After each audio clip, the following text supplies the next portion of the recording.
En 1943, en febrero, fue el fin de la resistencia japonesa en Guadalcanal.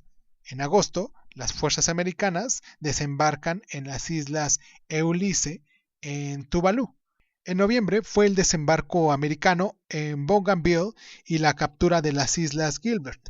En 1944, en febrero, las fuerzas americanas contemplan la captura de las islas Marshall. En julio, los aliados repelen los intentos de invasión japonesa de la India en Kojima e Impla y la derrotan en la batalla del Mar de Filipinas. En septiembre fue el inicio de los contraataques aliados en Birmania y en octubre de ese mismo año de 1944 fue la victoria naval americana en la batalla del Golfo de Leyte. En 1945, en febrero, las fuerzas americanas encuentran una feroz resistencia en Iwo Jima y se inicia una serie de bombardeos en Tokio.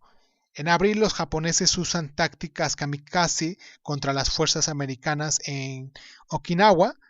Fue el fin de la resistencia japonesa en Okinawa y gran parte de Filipinas.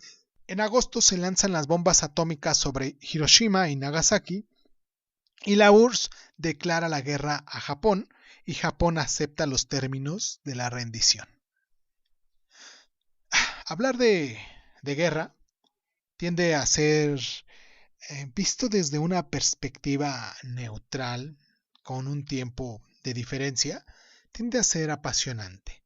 Pero dado que vivimos en época de guerras, vivimos en situaciones todavía complicadas a nivel mundial, en la situación, por ejemplo, de lo que se dio en Afganistán, de lo que está sucediendo en Ucrania contra Rusia, de las situaciones geopolíticas que se presentan actuales, es un tanto complicado crear un pequeño esbozo, pero no dejemos de observar lo que en determinado momento sucede o que ya sucedió para poder neutralizar en determinado momento nuestros pensamientos y que no se vayan de forma tan trágica. Yo entiendo que hablar de guerra es pasional, pero siempre y cuando existan unas bases en las que creamos o sintamos una cierta empatía, ¿no?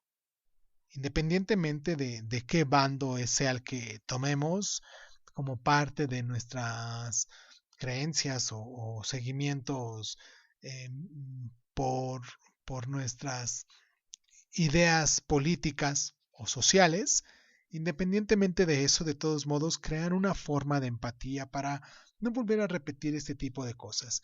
Parecía que no se iba a dar una guerra armada después de tantos años que pasó esto de la Segunda Guerra Mundial.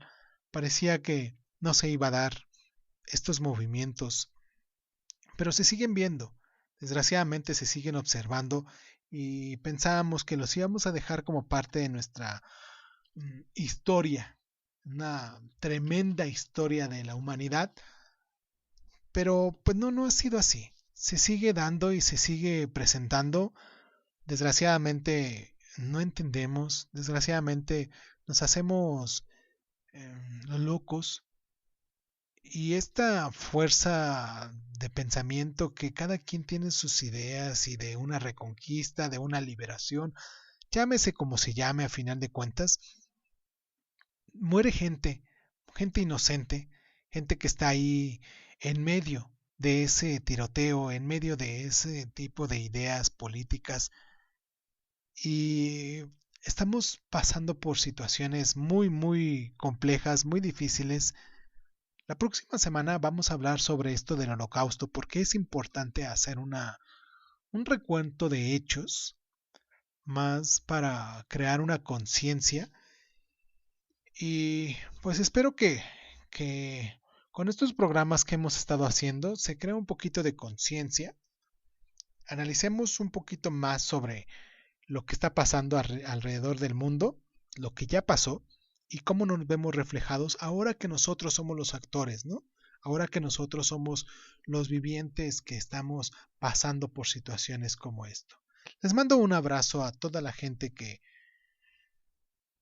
pues la está pasando mal, gente que ha perdido sus casas, gente que ha perdido a sus familiares en estos pasos de las guerras, estas malditas guerras que solamente nos dejan sentidos, nuestras emociones y nuestros efectos materiales que también nos vamos haciendo. Les mando un abrazo a todas esas personas, un abrazo muy caluroso. Espero que, pues dentro de todo, se encuentren mejor de lo que estuvieron el día de ayer. Y pues nada, un abrazo muy fuerte a todas las personas que también se toman el tiempo para descargarnos. Los espero la próxima semana, 21 de abril, hoy siendo 14 de abril, y con el tema del holocausto. Y pues muchísimas gracias. Esto fue Crónica Lunares. Yo soy Irving Sun y muchísimas gracias por estar.